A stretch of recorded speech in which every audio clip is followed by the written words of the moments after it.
Hello and welcome. Along with the knowledge of materia medica, we must know which type of hearing disorder we are treating in our clinic.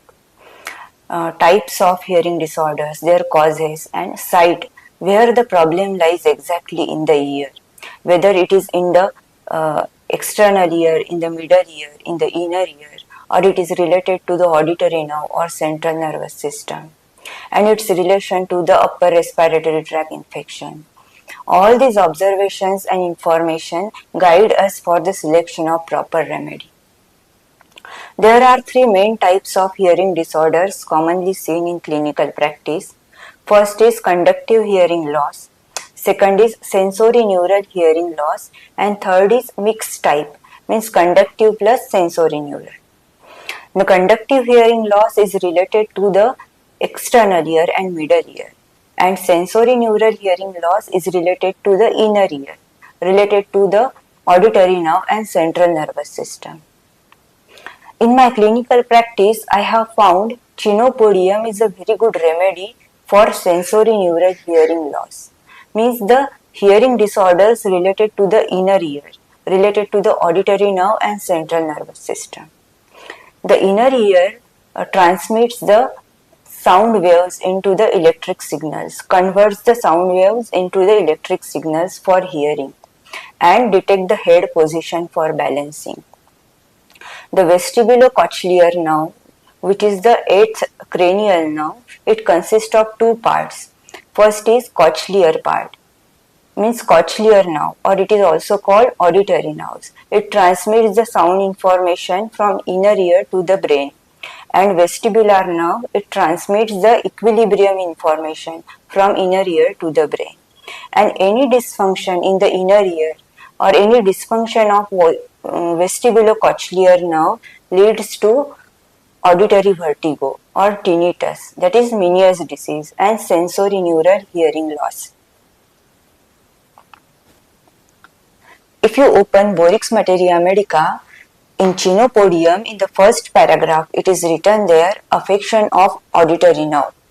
Means chenopodium is a remedy for sensorineural hearing loss, especially when the auditory nerve is involved.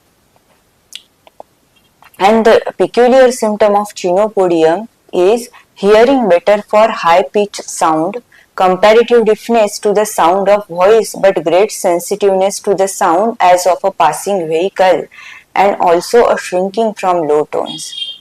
Shrinking from low tones means low pitch hearing loss. Patient struggles to hear the low pitch sound, but hearing is better for high pitch sound. This is a typical clinical presentation of sensorineural hearing disorder. And the main cause for this kind of hearing loss is dysfunction of auditory nerve, torpor of auditory nerve. That is what Boric has written in ear section in chenopodium. Torpor of auditory nerve means the sound waves are properly reaching the inner ear. The inner ear detecting the sound waves normally but fails to transmit this information to the brain due to dysfunction of auditory nerve. Means auditory nerve is not functioning properly, not properly transmitting the sound information to the brain. Hence there is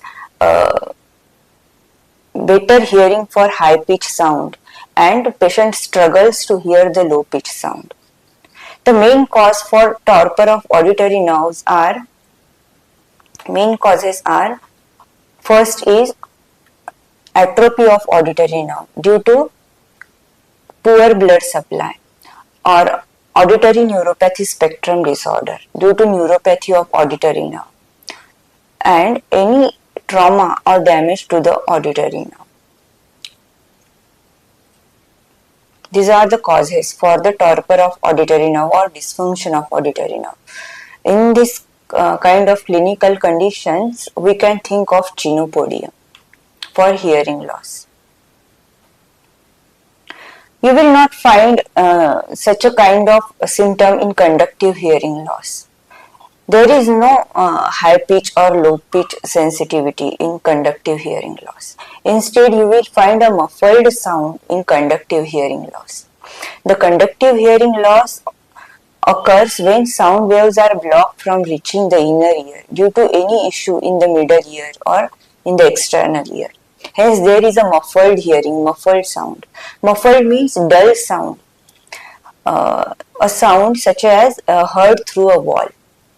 Muffled hearing often feels like having a cotton in the ear, a noise that is softened, quieted, or made less distinct because something is blocking, covering, or absorbing the sound waves due to any issue in the external ear or middle ear.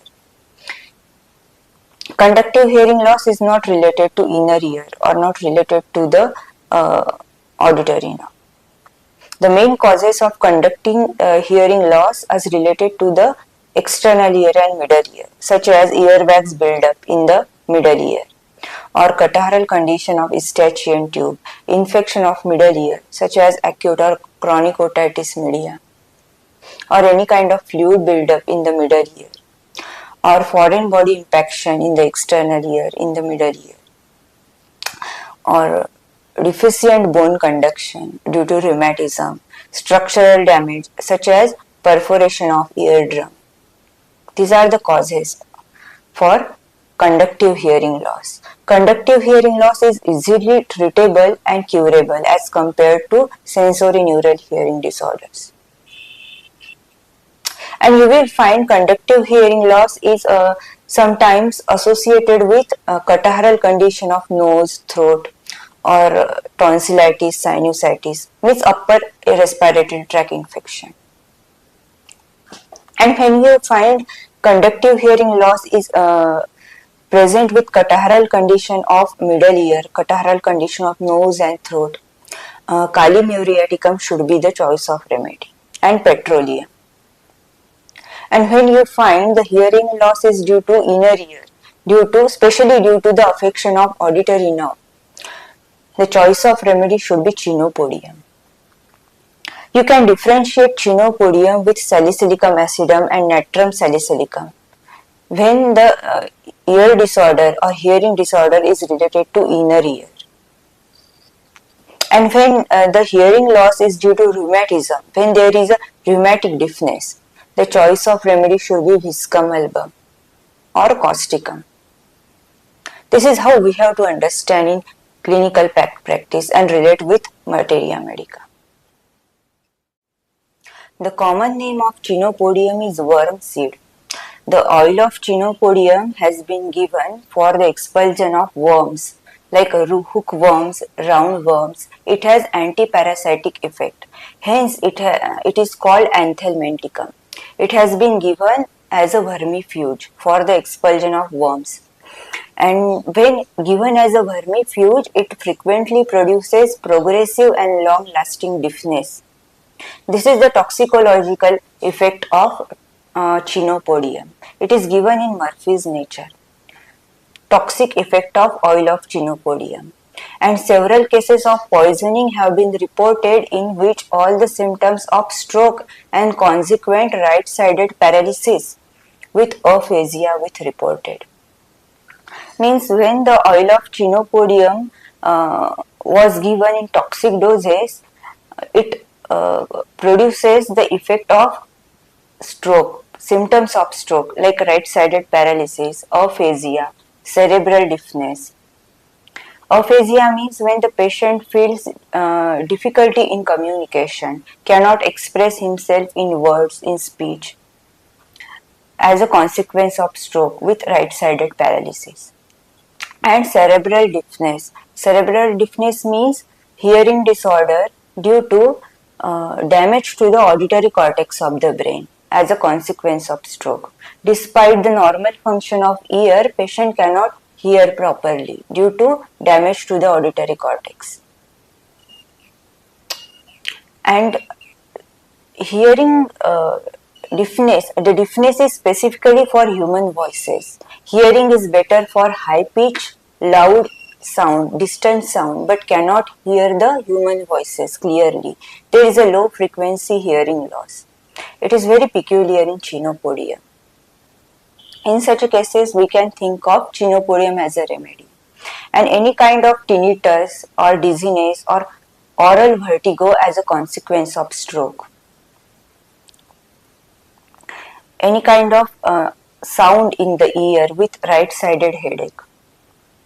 And consciousness of the ear. It means heightened, uncomfortable awareness of the ear.